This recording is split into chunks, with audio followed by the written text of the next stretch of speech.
Magandang umaga sa lahat. Andito na naman ako para mag-share ng herbal para sa kagamutan ng ating mga sakit. Ang ibablog ko po ngayon ay ang miracle fruit.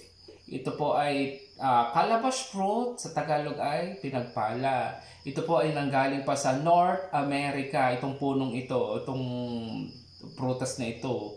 Napakalayong lugar pero nakarating pa rin sa Pilipinas dahil may kagamutan. Yan. Isang buong prutas na ito ay ang katumbas lang po na naging juice niya ay ito, wala pa sa kalahating jar. At pag hindi po natin ito naubos, lalagay natin sa ref at saka natin inumin pag malamig na, baka po kasi mapanis. Kasi naman ang hirap gumawa.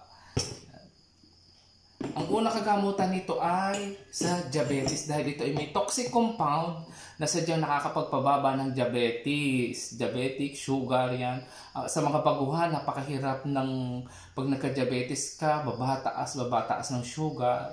Yan, kaya ingat-ingat tayo sa mga kinakain natin, lalo na sa sadyang may lahi na ng diabetic. Yan. Ito, isa hanggang 2 basong miracle juice na ititik natin araw-araw, makukontrol na natin ang ating diabetes. Yan. Ito ay anti-cancer na rin. Biruin mo. Cancer. Kaya kung lahi nyo yung may cancer kayo, ay ingat-ingat na tayo sa mga kinakain natin. Yan. At saka ito ay may kagamutan sa puso. Kung may heart problem ka, mainam po ito sa puso. Yan. Safe na ang puso natin. Yung sumunod ay fatty liver, yan. Kung inom tayo ng isa hanggang 2 basong miracle juice, safe na rin ang ating atay, may iwasan natin magkaroon ng fatty liver. And then maganda rin po ito sa baga. Kung may sakit tayo ng bronchitis, iminom lang tayo nito, safe na rin tayo sa bronchitis, yan. Mawala na natin sakit na bronchitis at saka sa asthma. Maganda rin pala ito sa asthma. Maganda rin, mabuti po ito sa cholesterol, yan. Iwas cholesterol, iminom tayo ng miracle fruit. At saka sa high blood, okay din sa high blood dahil may toxic compound nga siya na maganda sa kagamutan sa ating mga sakit.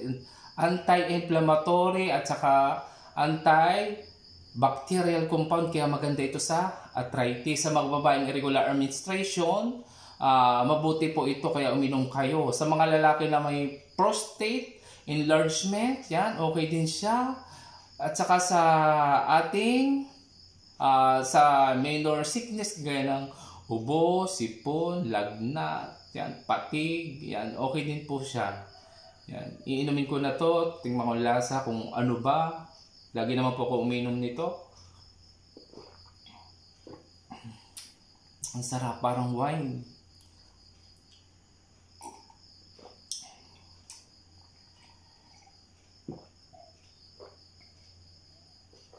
Uminom tayo araw-araw.